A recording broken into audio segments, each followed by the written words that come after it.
Yeah, I don't, it blows my mind. It blows my mind. Um, yeah, Hurts my but soul. I'm not a fan of the Academy Awards. I hardly ever agree with yeah, I agree with Hmm. minority of the stuff. And also, yeah, awards. No, they can suck it because they're wrong.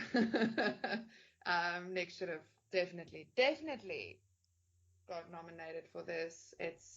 Yeah, it's a shame. Just, I kind of want to spoil things about it, but I'm not going to.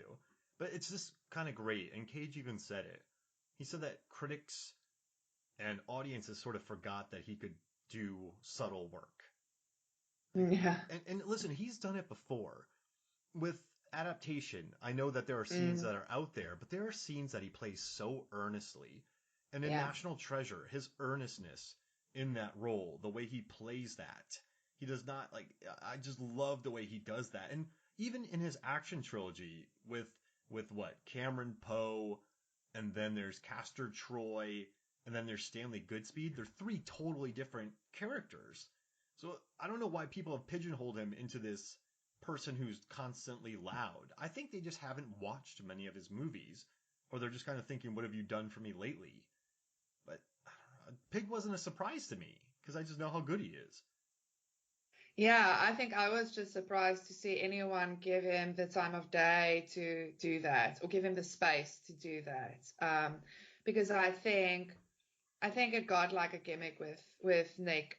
I mean, he's the meme boy, like people just want to make memes of Nicolas Cage. Give us another mad moment, Nick, so we can meme it. Like that's what people Dance, do, and Nick, that's kind of dance. what they want. Dance monkey. And like, I mean, this was just great because yeah, the fact that like he was given the space to and the character, like, the whole shebang, um, to really like show, yeah, well, I don't know. It also really looked like he enjoyed doing this. I mean, like he really got into the character. Um, and honestly, at this point, I think the only reason they might not have wanted to nominate him is if they were scared he might win and then bring a pig on stage, I guess. I guess that's why he wasn't nominated. Did Like you they didn't see want a him? pig at the Academy Awards. They're really well behaved. That'd be awesome. That would be amazing. Who doesn't love pigs? Have you seen him Evil people. at South by Southwest? He looks quite svelte now. He's looking great. Oh no, I'm not actually following that at the moment much. Ah, Is he it, looking is he looking suave? yeah, he's looking really suave. I think he went through his rocker days there for a while, Yeah. and now he's kind of back looking suave. I mean, he's riding this excellent wave of momentum. And good for him, too, because listen, I loved him in Willy's Wonderland. Oh my gosh. I think he had a great 2021. Like I don't know. But it's weird saying he's back because for me, Zanandi, like he's not back because he did Mandy. He did Mom and Dad. He had Joe. He hasn't disappeared. Dude's still putting in good work. I just I don't think he's back. I think he's peaking. I think if oh we need to like, yeah, and I ain't actually saying that because it kind of implies that, well, it's all downhill from here. Um, Not necessarily though, right? I mean, you can peak all the way until you die. So let's hope like Nick. I mean, Nick is a ride or die. Come on, he did freaking Ghost Rider. Like, oh, what's next, Nick? Marvel movie? Yeah, let's do it. I think he's gonna become like the elder that everyone just respects. In walks Nick, and everyone shuts up because Master Nick is here. I mean, and he's such a great guy. What I love about like his recent stints into indie, I actually saw it. What's young director Jim Cummings. yeah. I saw Jim sharing it, like just how amazing and supportive Nick was with him, and how supportive Nick is just like with like every new like director, filmmaker, whoever that wants to like get into the movie making business and all the indie vibes, and it's just so cool that he's like so supportive. He doesn't have to. Um, yeah, I think he's so. I think Nick is becoming, ooh, maybe like I just thought of a article to pitch, but I think Nick has silently, without a lot of fanfare, become anti-Hollywood, like the anti-Hollywood guy. Um, Again, without like being all anarchy about it. Like it just, I don't know. Like he does things that you won't expect from Hollywood people. Um, and yeah, given that he's got like kind of a nepotism, like in the filmmaking world in general, like that's kind of pretty cool that he's out there supporting good up and coming filmmakers. I don't know. He seems just like a very earnest, will help you. I feel like he supports art and he supports chances. So as he sees a young filmmaker taking a chance, he'll probably jump on it and help them out. He'll want to be a part Yeah. of it. And, I don't know. I dig it. And listen, I think. Listen. Well, are you not listening? Listen. I that's just I guess I've just loved the roller coaster of his career, and I don't know. We were talking about this before, and actually, real quick, I just want to do one thing with my Wicker Man thing. I just want you to know there's a few things that really help the data. I just want to get this out there because Okay, yeah, I'm so tell us. happy about it. So what I noticed was like there's one scene where he comes across men loading wood onto a wagon, so they're building the Wicker. They're building the Wicker Man for him to burn while he's running around the island. It makes me very happy. But it's there Yeah. that like I established that there's roads. So I'm like, okay, so there's roads. And then I was like bicycles, so he can ride that around. When he's going through the bees, he sees the big house of Summer Isle where she's at. And then they see them later walking through the bees, so then I was able to track that. And then the last part was I was like, he's been on this island for days, everywhere, and he hasn't seen the gigantic statue being built. So I was like, it's gotta be this like on the far end of the island where he didn't come in. So that's how I completed my map for everyone listening to the data. But that clicked the months later when I watched it again. I just wanted to let you know.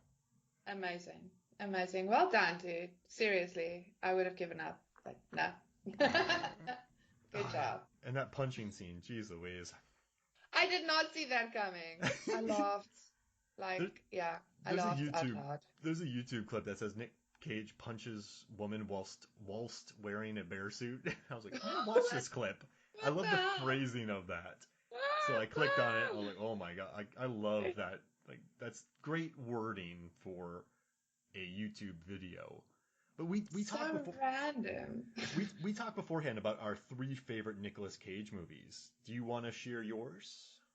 Yeah, sure. Okay, well, talking about like, yeah, furry punching, Willy's Wonderland is, I mean, right up there. Honestly, Nick's latest work is some of my favorites, like ever, which I mean makes sense because again, like he's peaking and doing such amazing things now. He kind of feels like on a roll, and I just love the stuff that's coming out now. But yeah, Willy's Wonderland. Oh gosh. Okay, so this is the third time now I'm talking about it on the pod. I love it. Third time and counting. I love it. But oh Mark, yeah, this movie makes me so happy. I just every time I watch it, it's a pick me up, really. It's become a pick me upper. It's just I just have so much fun watching Nick scrub a bathroom. There's just something about it. We all keep saying it, but there's really magic in seeing him cleaning a bathroom. Or maybe it's just like seeing a man like cleaning a bathroom. Amazing. I love how he's like so silent. Like he doesn't talk. He doesn't like say much. He's this quiet guy that just unleashes like hell on anyone really who like wants to mess with him. And then yeah, I get to see him just going going off on possessed animatronic mascots in Willy's Wonderland. It's too much fun. I love it. Oh, Um just yeah, and you know what's interesting? He never feels exploited in that movie. Sometimes I feel like there are movies that just want to exploit his freaking out, and they have no yeah, interest beyond that. But yeah. this one really has an interest in him and letting him breathe, and it never feels exploitative, and it never feels like a total gimmick. That's another reason why I love it. Absolutely, because like it isn't just him, like he doesn't freak out. It's like legit choreographed action scenes when he goes, like when he starts destroying these mascots. Like it's proper. It's fun. I mean, what the first one is the ostrich with the pool cue. Like, yeah, so here's a question mark. Which one of those mascots do you think you could take? And which one would you be like, okay, like if you have to rank, oh Oh yeah, okay, gosh. I'll definitely this one I'll take this one easy. Like, how would your ranking like be in the sense? I don't really want to know the ranking. Like, which one are you most scared of? Oh, Because which one? like he takes on the ostrich first, but I feel like I don't know, the ostrich will I don't know. That thing's so tall. Like I feel like it'll down me so quick. I'll blink and I'll be out of the game. I mean, it's got for me. It's got to be Willie, because just Willie's I don't know. probably. Willie annoys me so much. I would probably go ballistic on Willie. So I'm not afraid of Willie. Bring it, you psycho. Artie alligator, don't care. I'm from Florida. It's fine. Ostrich, yeah, that long reach. Like, how do you get around it? And also the claws on the feet. That'd be tough. Right? I also think Gus Gorilla, even though Gus Gorilla gets wiped out, but the strength of the gorilla in a close quarters, you'd be sort of doomed.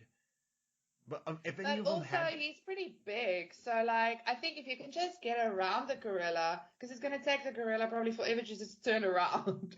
So, if you can, exactly, like, take him from behind or something, like, ambush him from behind. get him wedged in something. But yeah, the last I would not the one I would not want to be killed by is Willie Weasel. I wouldn't want Willie to have that satisfaction. So I would. I'm not saying I would Nah. sacrifice myself to the other ones, but you know what? I might fight harder against Willie Weasel. Who knows? Yeah, Yeah. I think we would take Willie. I think you and I, we'll be able to take Willie. I I, love, think so. I need to watch that I movie think again. I think you and the gorilla might have a time. I know that's your favorite kill, right? Oh my gosh, yeah. I mean, listen.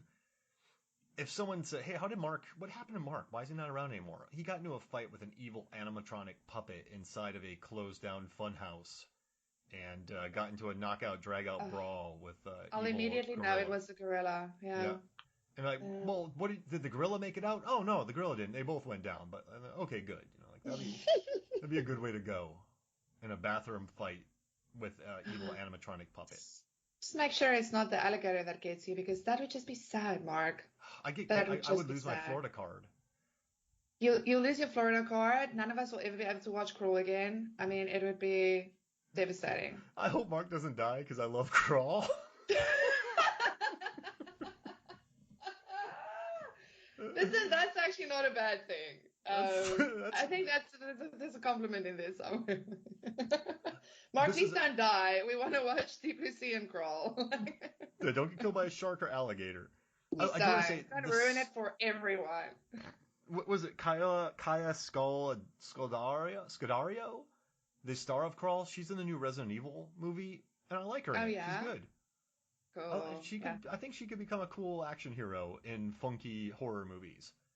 nice, nice. I still have to watch the new Resident Evil. It's on my list though. It's Okay. very straightforward, and it makes me happy. It's just so. It's such a perfect TNT TBS airplane watch. And I'm not saying that the world needs those movies, so I'm not being insulting. It's not. There's nothing in it that went. I was like, this is iconic. But I always, the whole time, I was like, this is cool. I like it. All right, I'm with it. And then it was over. I'm like, that was good. Mm, yeah, I think that's what it was supposed to be. I like that director. He made Strangers Prey at Night and the 47 Meters Down movies. So I support that. Nice. Yeah. But yeah. All right. So we got one. We got Willy's Wonderland. I'll do my. Willis. I'll do my Okay. three. I'm gonna say Red Miller from Mandy because I love Red in that movie. He does have a freak out scene, but it is warranted. But just watching him in the chainsaw fight, watching him like rip a line of coke, then battle a Cenobite, watching him be really peaceful with Mandy when they're together in the beginning, just watching his downfall and watching the scene with the tiger inside the drug lair and just watching his reactions. I think he understood the tone of that movie perfectly. And I think he was totally on board with the director's vision. And I think the two just work together beautifully to make this deranged movie that I caught in the theaters.